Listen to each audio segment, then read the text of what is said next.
your troubles away.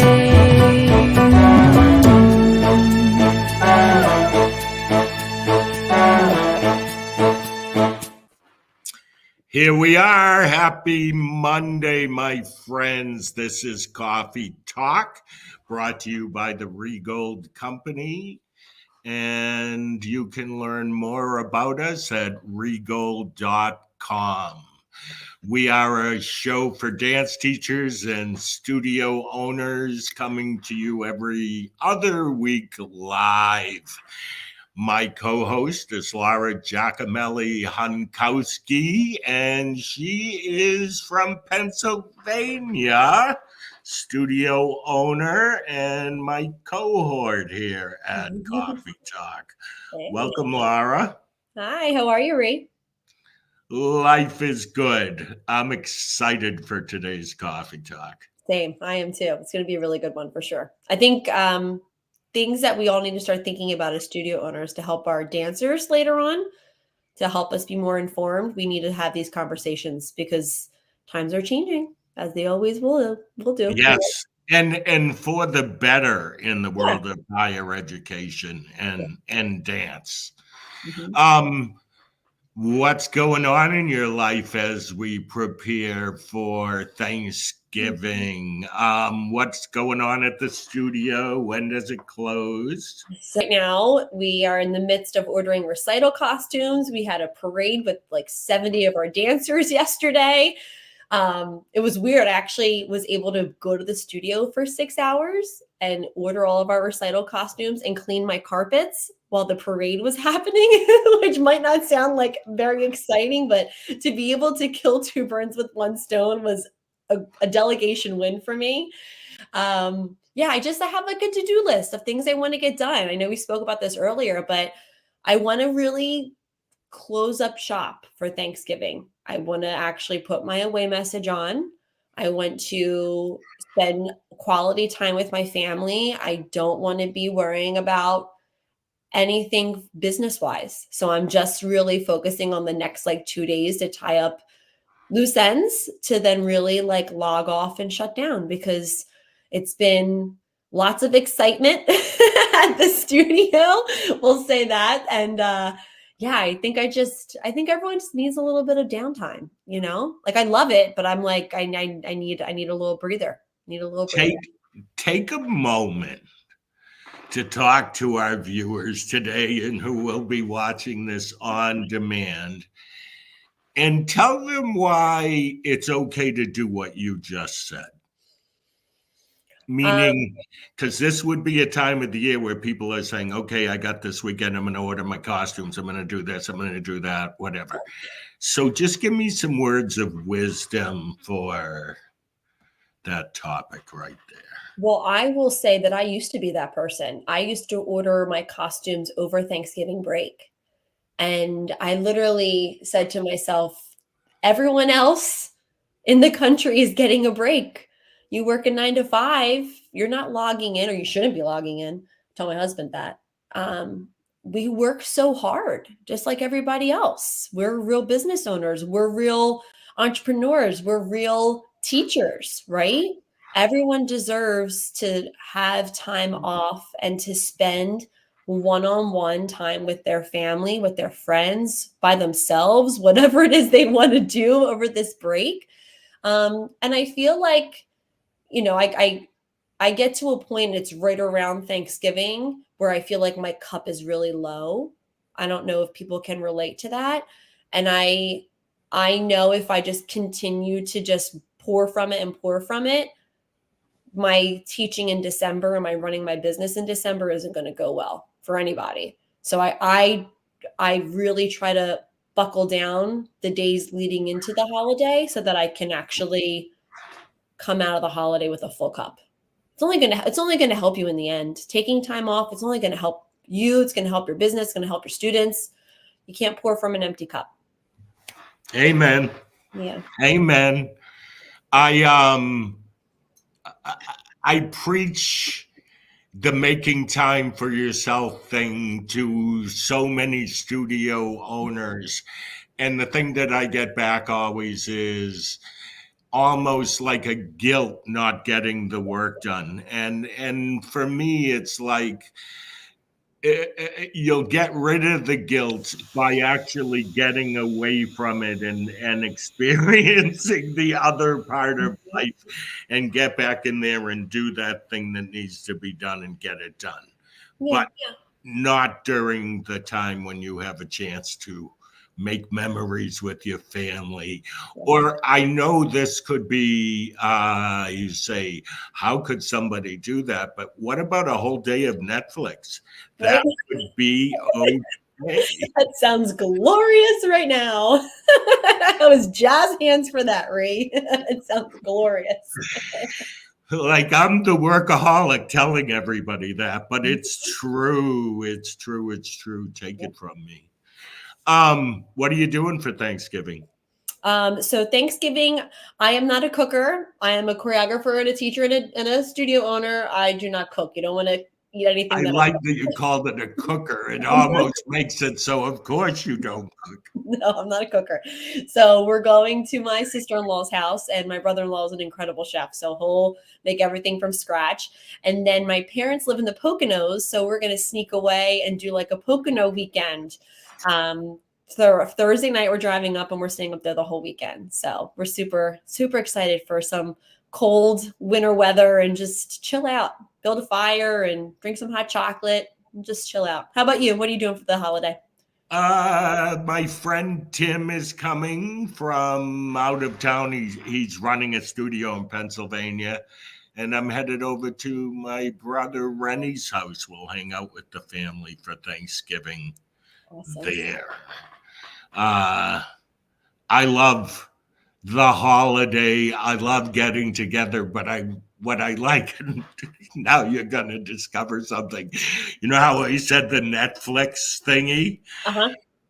I like to go have dinner with the family and then shut things off. And I like to just lose myself in no business, no thinking time. Mm-hmm.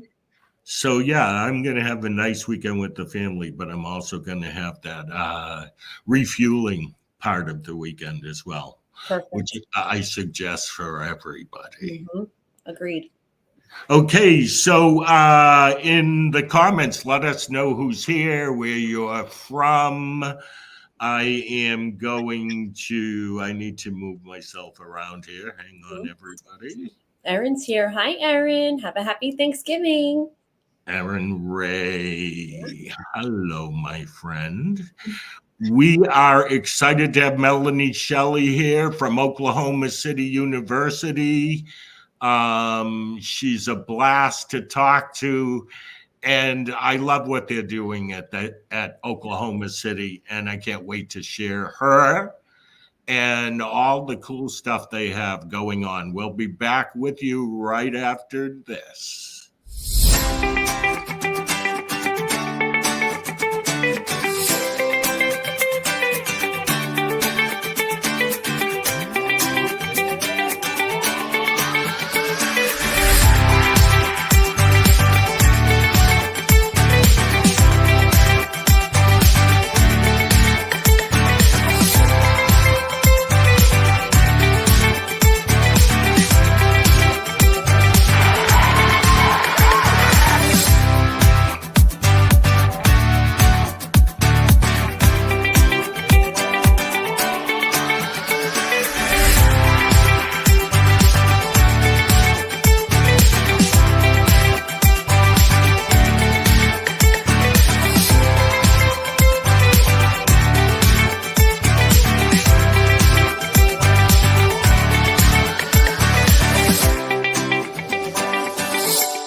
Hello, Melanie. Welcome.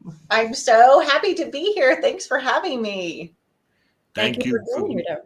Yeah, thanks for making the time. Melanie is the executive director and professor of arts management and has served the Ann Lacey School of American Dance and Entertainment in many capacities.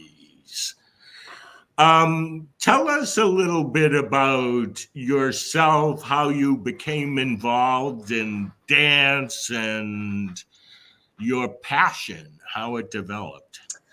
Well, it started at my home dance studio. That's the most important place.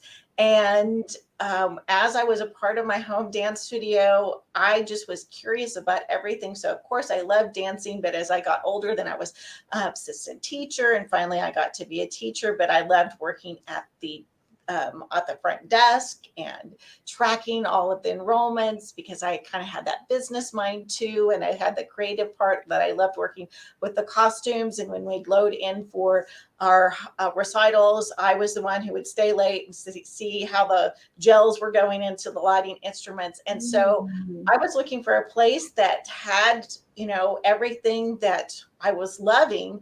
And at that time, Oklahoma City University had just started this program that focused on tap, jazz, ballet, musical theater, dance. It was not solely focused on ballet and modern, which most of the programs were. And things are changing, but still we have a lot of ballet and modern programs, which are excellent, but that's just not where my passion was.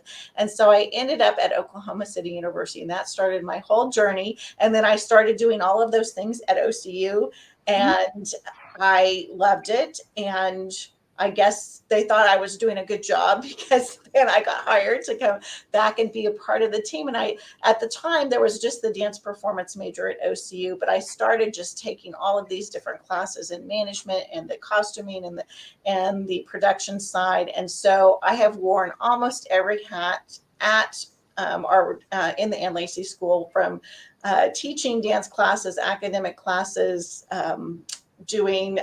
I was the costumer, I was a stage manager, just a little bit of everything. And so who knew, when I came to audition, I'd end up, just a few years later, stepping into the executive director part. But I think they just had to hire me because I knew a little bit about everything. And I think that's a great way to live your life. Just try to be curious and learn about everything.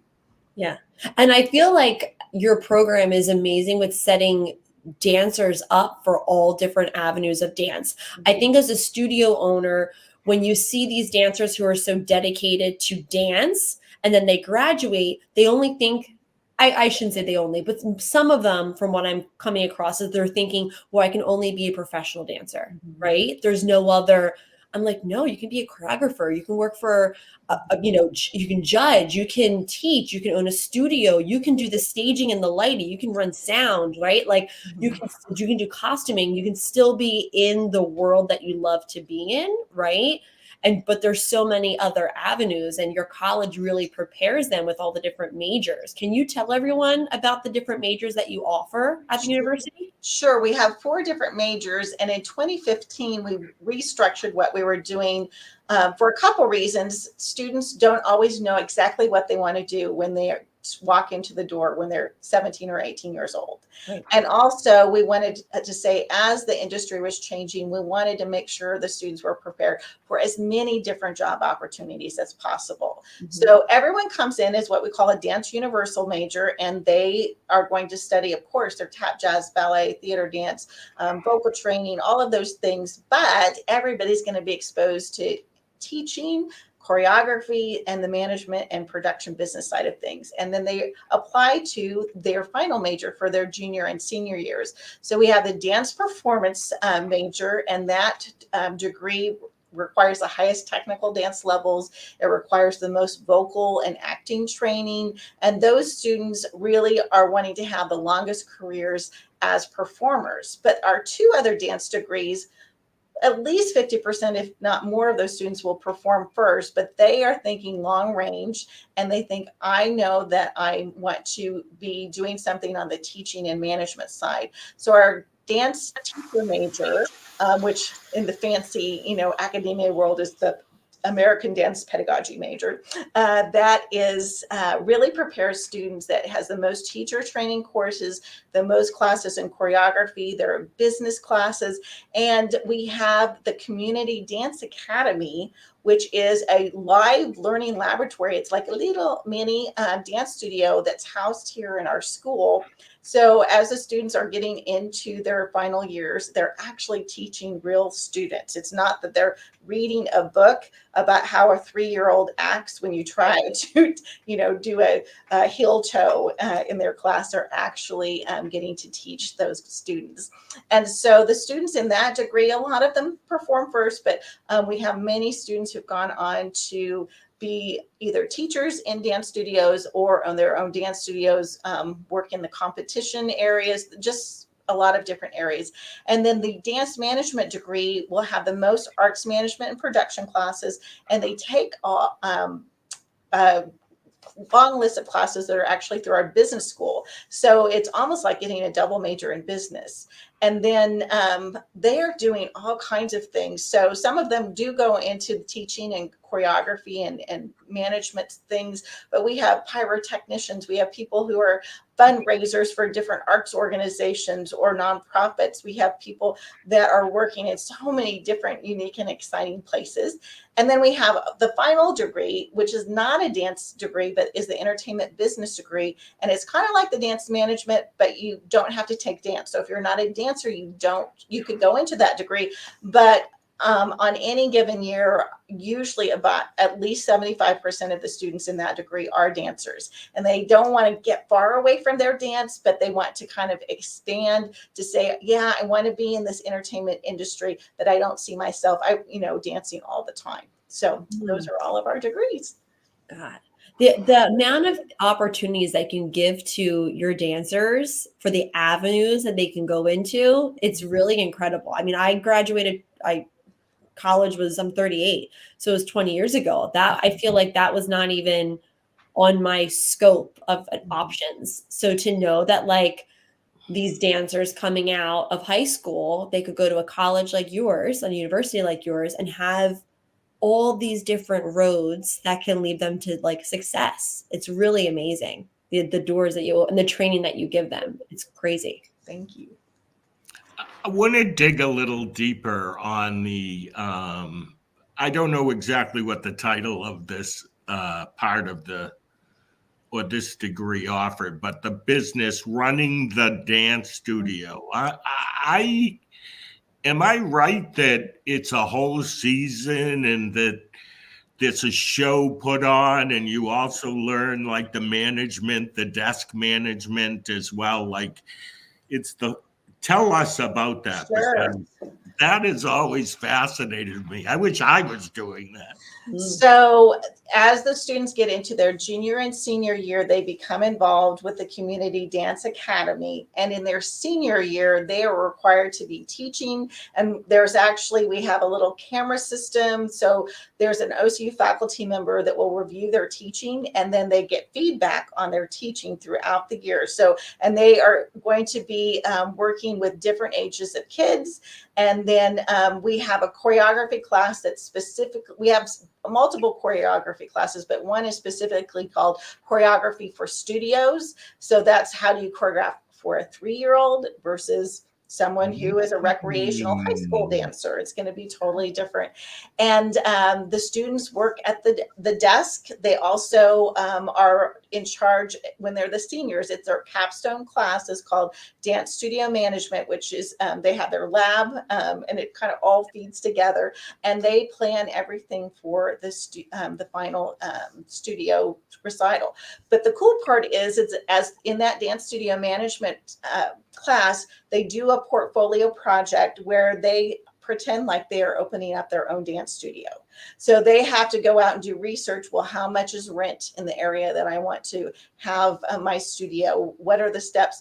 Which flooring do I want to put in my studio? How am I going to market? So they do this huge studio, and it's great for them because later they can adapt that and take it to the bank and say, here's my business plan.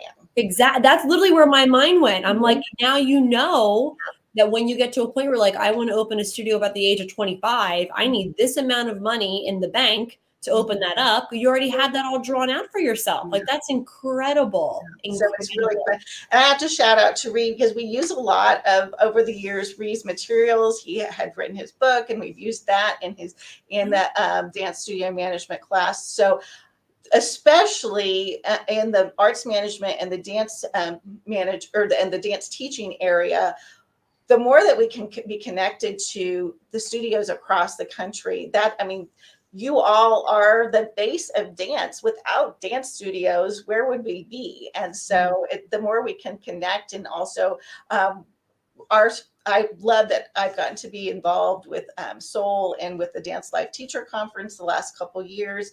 And before we even did that, we had our faculty members as faculty development over the years would attend the Dance Life Teacher Conference, because that keeps them fresh and hearing what's happening on the, with all of the dance studios out there. So Ree's doing such a great service in that area. And so it's not about that we're always, know everything because we're at the university. It's you learn from each other all the time. It's just as important to hear what's going on and learn from what's happening in the dance studios. Yeah.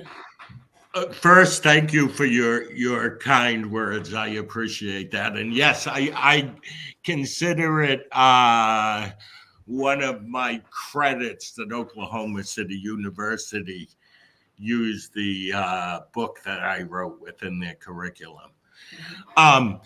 But this is also something that I think is important for everybody to understand when it comes to this particular degree or program, is that when we're in our studios and our kids want to continue to dance, I think most kids believe that when they say that, the majority want to move on to a professional career. And in my mind, they probably narrow down whether they want to go to LA or New York or whatever.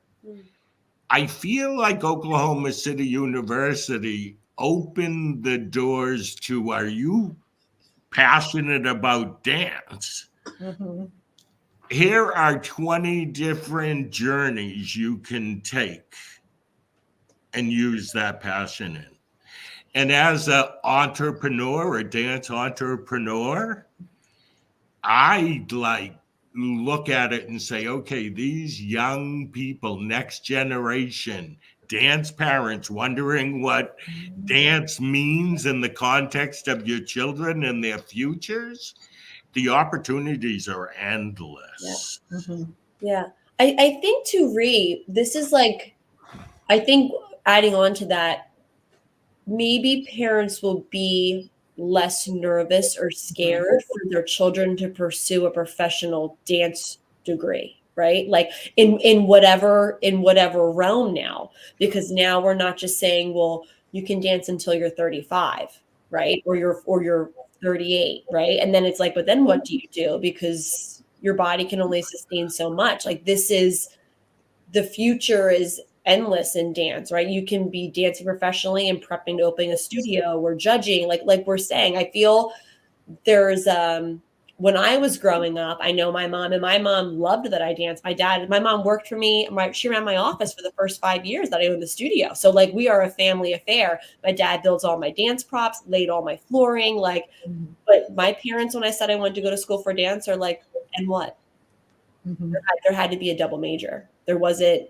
And eventually I dropped my other major because my passion was only dance. Mm-hmm. And I was teaching at the time and I was professionally dancing. I was making a living and paying for college through dance. I was paying all my bills through dance. And I presented that to my family once I told them that I dropped my second major. And I said, I'm going to be okay.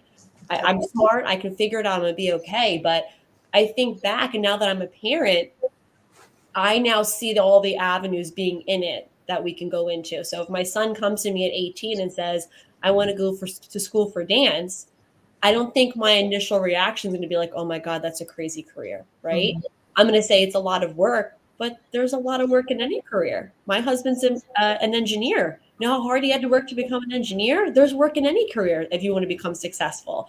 I think I would rather my child go in a direction that they're passionate about, because to me, I love what I do. It doesn't feel like work.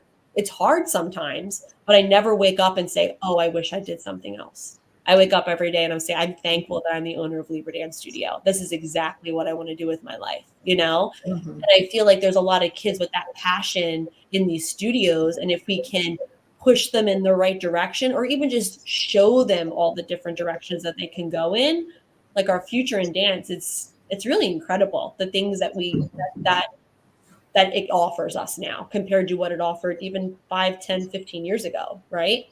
It has changed so much. Yeah, absolutely. Absolutely. Yeah. When I went to, was deciding, I didn't know this till later, but my dad was really, really worried about me going down the dance. And so behind the scenes, my mom's like, she's going to be okay. She's going to be okay. She's going to be okay.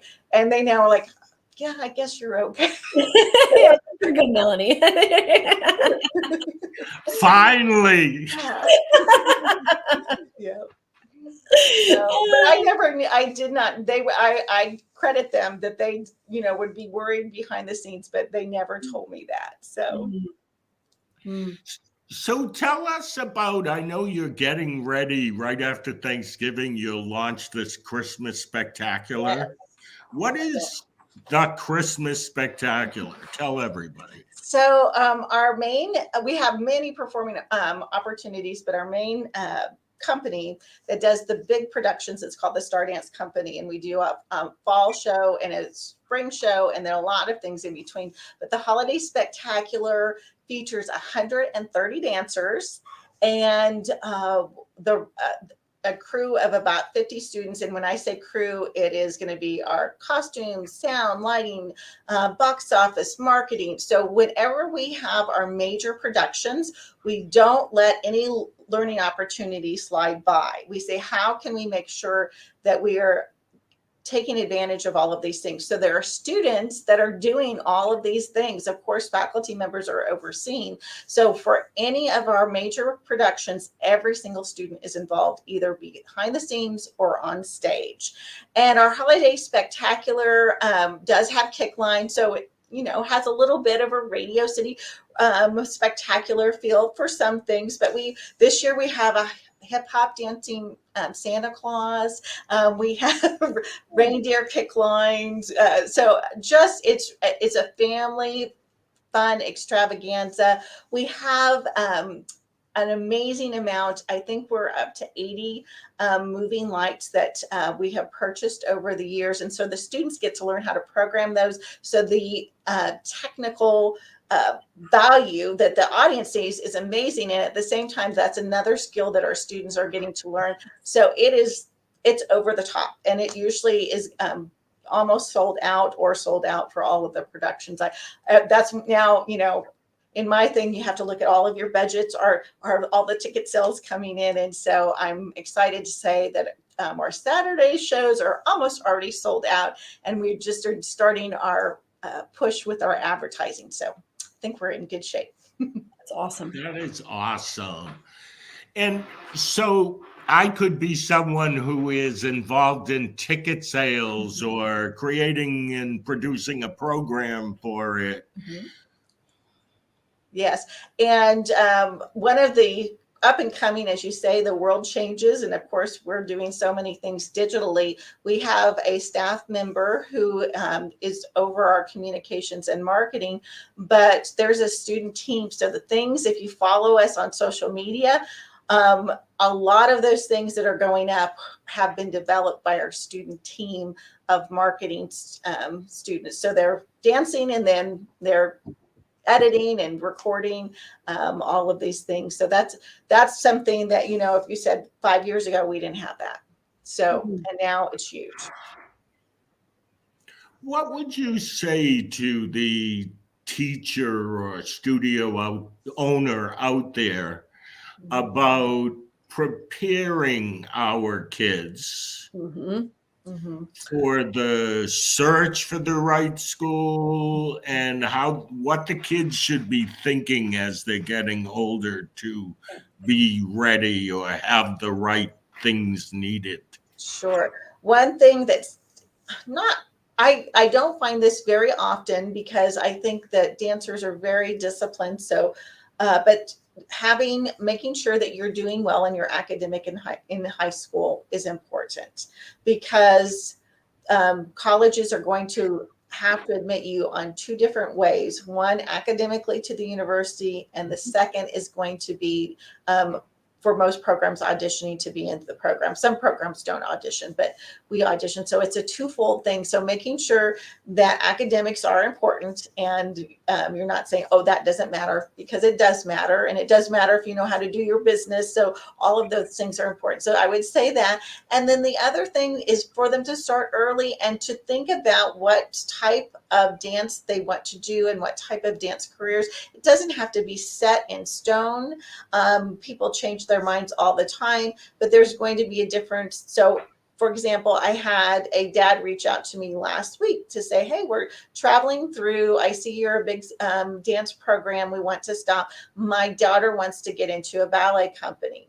And so I nicely responded to him. I said, we have excellent ballet. We have excellent teachers. Students take ballet 5 times a week, but that's not the focus of our program. And so happy to have you come and look, but want to be totally upfront that we are not, we're preparing students as a focus to go into ballet companies. And so that's going to be different if you want to be a modern dancer, a ballet dancer. I have our little thing, Dance for the World of Entertainment. So we are very eclectic, but we're not going to be someone for a ballet and modern focused student. So that's where it's important for students to start think, what kind of dance do I want to do? But also be open, because we just did an alumni interview with one of our alums who went through the program, and as he was here, he loved his more contemporary classes. He wanted to go into concert dancing, and so that was the goal. And he's a fabulous dancer, and he got his first contemporary or concert contract. And he said he didn't like it. So now he's been in multiple Broadway shows. So sometimes you'll do a shift, and that's totally okay too. But you kind of have to know where you're going, and then start visiting campuses to see what the feel is like. That's so important. We have workshops. We have a summer intensive. Many places will allow you to come do visits. So those are all important. And if you as a dance teacher want to come, we always welcome dance teachers to come with their students on visit days and learn more about it. So yeah, that's what I would say as far as helping them get prepared. I love that. Because I feel like when I first owned the studio, I've been open for 13 seasons now.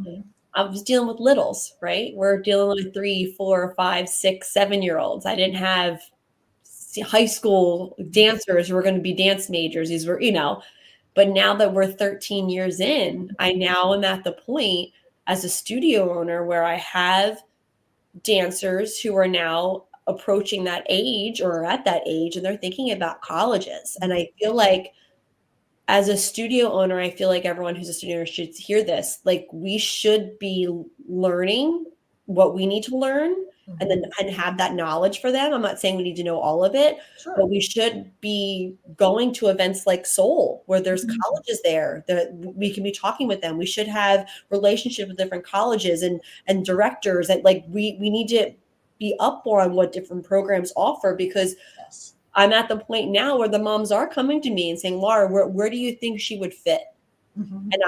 And I'm like, I need to do some research. I need to make sure I know what is out there and what the options are for her, because I want to make sure I'm doing everything in my power as her current mentor to set her up for success, right? Or him up for success. Sure. So I think any studio owners who are at that point where they have dancers who are going in that direction, I think we need to just start opening our minds a little bit and continuing to learn and see what else is out there in the next step for our dancers. Because, to me, I want to make sure wherever they go, whether they move on to dance, whether they move on to becoming a doctor, whether they're going into teaching, like, I can help them in whatever way. Once they leave my studio, they'll have like a piece of my heart, right? Like they're still their mentors. So I think just studio owners need to kind of just start thinking more about that. I didn't think about that year 1 through 8. I didn't. That's not something I really thought about. And then once I got into IDEA and Gold Alliance, and I'm going to Seoul Conference, and the Dance Life Teacher Conference, my brain is like, I need, if I'm going to help them become a leader in this industry, I have to really understand all the options in this industry, right? And how to set them up the right way. So I just encourage studio owners to take some time in the next few months and just look at different programs so they kind of have a general idea what Oklahoma University City offers, wherever your dancer wants to end up, wherever they want to go. I think just really kind of dive into their programs and just see where you can help navigate your students. Absolutely. Studio owners, I think you know this, but I'm just going to say you're really important to your students. You are so important to your students. And that's one of the reasons that, connecting with the Dance Life Teacher Conference in Seoul is so important, because they do come to you. They look up to you. And so we appreciate everything that the studio owners are doing for their students. This is how I look at it as a studio owner. I want to educate myself, because if we're going to work hand in hand with parents on what's right for their kids, there aren't any parents today who are hoping their kids are just going to be 18 and go to New York or LA. There probably isn't a single parent out there who's desiring that for their 18-year-old today. So if you work with parents who are fearful about their children's careers and you're knowledgeable about what their options are, there's a big difference between an 18-year-old and a 22-year-old. And a 22-year-old who has some business understanding. Yes.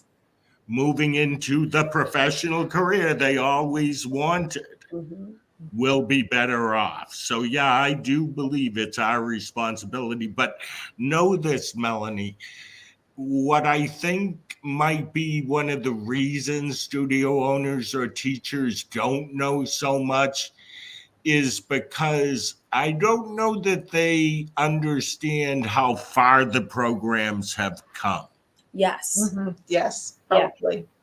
Yeah, I agree with that, Rhea. And as someone who has a BFA in dance, the amount of change that has happened in the past 20 years since I got that, or, since I started college, I can't even describe it.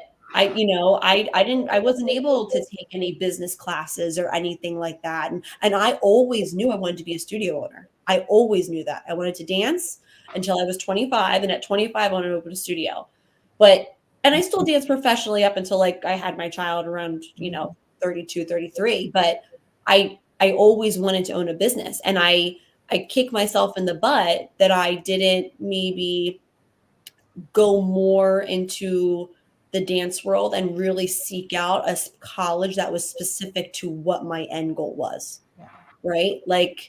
I had to learn more outside of college. That's honestly what it was. I had to find different programs beyond college to help me get ready to open up a studio. And I opened up the studio, and then when I got knee deep in it, I was like, I'm drowning. Oh my God, I don't know what I'm doing. I thought I knew what I was doing, but then you're dealing with personalities and children and different, special needs. There's just so many different layers onto owning a studio that unless you're in it, you don't really know it, right?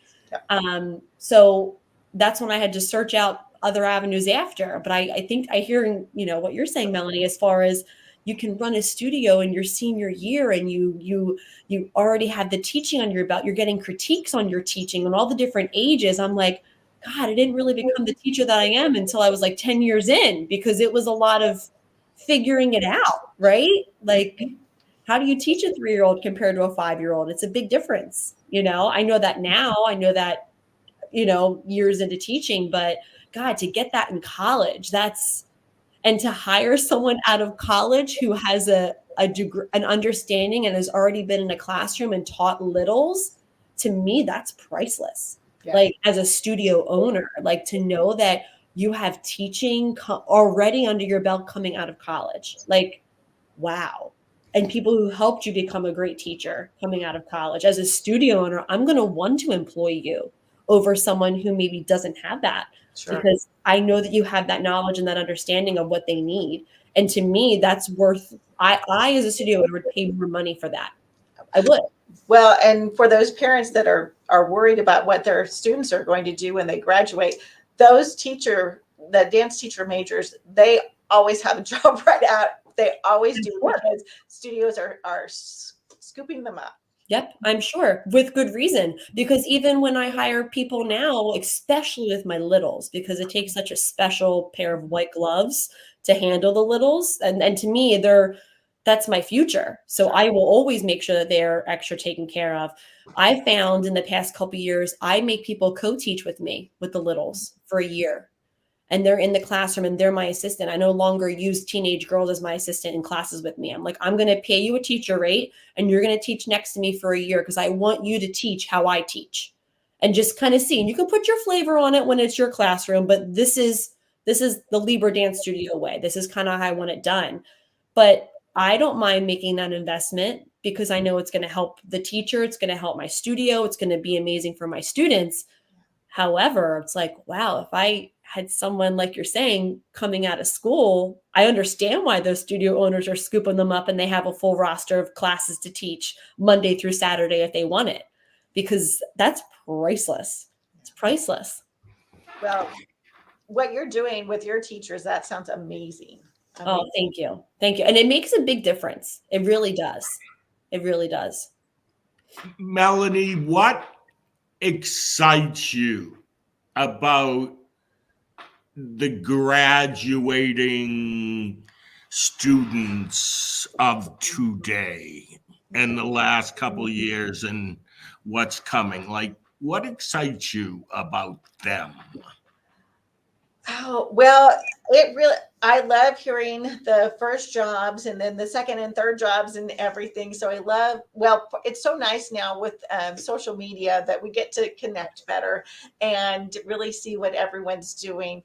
But the thing that gets me excited and also teary-eyed when I get those emails or a text that says, I'm doing this because I learned that. And another thing at OCU, we really are stressing character values. We have a wall that's in our lobby that's our value wall, and it has responsibility, respect, courage, ethics, motivation, accountability, responsibility. I'm leaving out two. I don't have them all memorized in order, but those are the things. What excites me is if someone's following their passion and they're a good human being. Those are the two things that excite me the most. And it doesn't matter if they're on the Broadway stage or they got their first teaching job or they're fundraising for a nonprofit arts organization. Mm-hmm. If they're following their passion and they're a good human being, that's what excites me. Awesome. I love it. I love it. And I love that I can discover that along the way and go to some place like Oklahoma City and see, I guess, what all the paths my career could go. Mm-hmm. I support what you guys are doing 100%.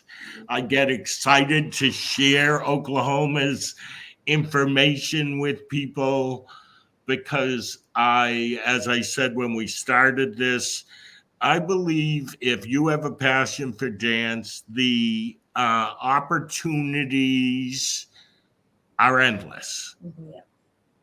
Whereas I don't know if it was that way 30 years ago, but take it from a guy who's, run dance competitions, published a magazine, written columns, running conferences. Mm-hmm. The diversity is not the diversity. The options are endless. And I'll say this to everybody. If people ask me what I do for a living, I always say I'm a dancer. I know that sounds weird because I don't dance, but I'm a dancer. That was where I came from, I still feel, it's interesting. You're a perfect example of just all of the options and making a difference in so many people's lives. So if you can use your dance in whatever form it ends up taking you to help yourself and other people, that's the goal. Love it. So much appreciate what you do. How could somebody learn some more about Well, the program? so our website is okcu.edu, but you can follow us on our social medias. Instagram seems to be the one that the students are looking at most, and that is OKCU Dance _. So there's a little underscore after that.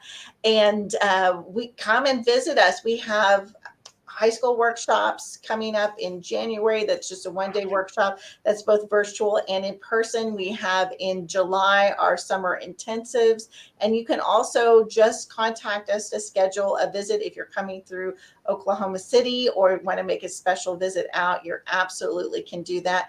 We've already are halfway through our audition season for fall, this upcoming fall, but we have auditions in January and also in March. But I will say that if you are serious about coming for next year, we the January ends the what we call our advantage auditions. There are more scholarship dollars for the January audition than the March, and also you have less of a chance being put on a waiting list by auditioning in January because we've already accepted a lot of people. So if you need more information, I'm also always happy to Zoom with students and their parents. See, even just all of that, tons of good information for studio owners. Even just what you just said. Miss Laura, as we close out today and we prepare for Thanksgiving, give us some final words of wisdom. Final words of wisdom. Send out your thankful for all of you email and then log off for a few days, you guys. Have a great time with your families, make memories, take pictures, and enjoy your time with your loved ones. Your emails will be there on Monday. Awesome. Thank you. Thank you, Melanie. Thanks, Laura. And everybody watching, know that I appreciate you. I give thanks every day for being in the place that I am in our dance field. And, I say this all the time online. Enjoy the journey, especially this week. Have a great day, everybody. Thank you, Shelley. Melanie. Okay. Thank you.